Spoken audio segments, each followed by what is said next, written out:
Opposites do attract in couples, and if you ever pay attention, they will attract whenever they are dating, and then whenever you get married, it can offer quite the challenge. So as far as opposites attracting in married couples, in the beginning, it's great because one person complements the others. It's like they've got the talents on one side, he's got it here, and she's got them there. Um, but as time goes on, there becomes sometimes a controlling factor where maybe the person who is just loves that bubbly, fun person, they are a very controlling person or a person who doesn't like to be noticed or in the spotlight, and they begin to kind of dim the light of that person who's very bubbly, and that's what attracted them in the first place. Sometimes a person is very direct, and maybe while they're dating, they're like soft and nice and easygoing. But then once they get married, they're going to cut to the chase and they're going to be more direct with their spouse. If that spouse is that an easygoing, steady kind of person who doesn't make any trouble and doesn't want any conflict, then that direct person, that can really be a challenge for that easygoing person. Now, when you take this and you translate that into the workplace, literally sometimes opposites are good, but they have trouble working together because they are so opposite.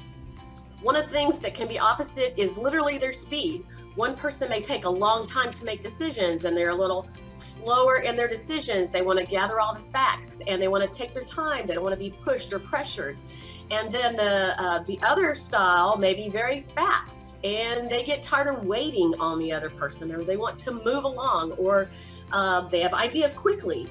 And so sometimes those opposite styles have a little trouble working together. But the truth is they actually need each other because one takes care of the other. Literally, one takes care of the other. One person may be taking care of the details, and the other person may be thoughtful of the people. So the people person keeps the conflict down in the office, and the detailed person makes sure that the task gets done in a timely fashion. So you kind of put them together and they make a great team. And there's actually 4 parts of a great team. There is the person who is, just like I said, the peacemaker person who keeps peace within the group. There is that direct person who's going to push forward. They love a challenge and they're going to move forward with it. There is the people person, fun-loving person who will kind of keep things a little lighter. Let's not get everything real heavy. Let's keep it a little bit light.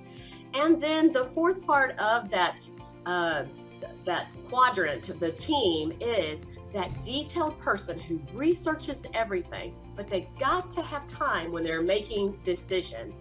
So the people have a little trouble working together sometimes, but they make the very best team. You don't want all of one personality style on the team.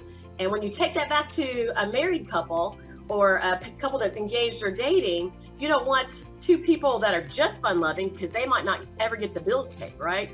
Or 2 people who are too easygoing because then they're being so nice to the other person, they might not decide where to go to dinner because they just want to make each other happy. They might not decide that. So it really takes having a little bit of each personality style whenever it comes to making a team, especially in the workplace.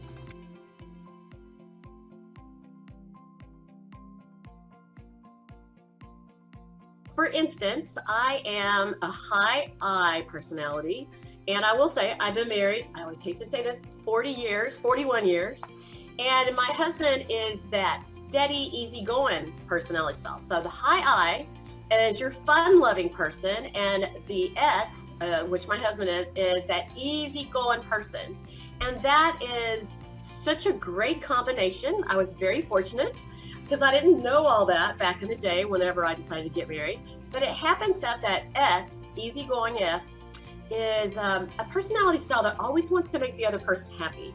They are a person who loves doing things for other people, period. So the S style person is very popular out and about because anytime you need help, they're ready to help you.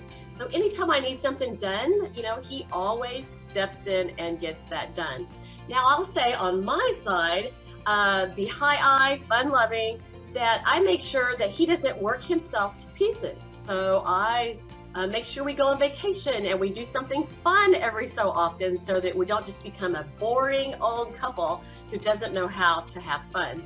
So that's a little on the S and the I.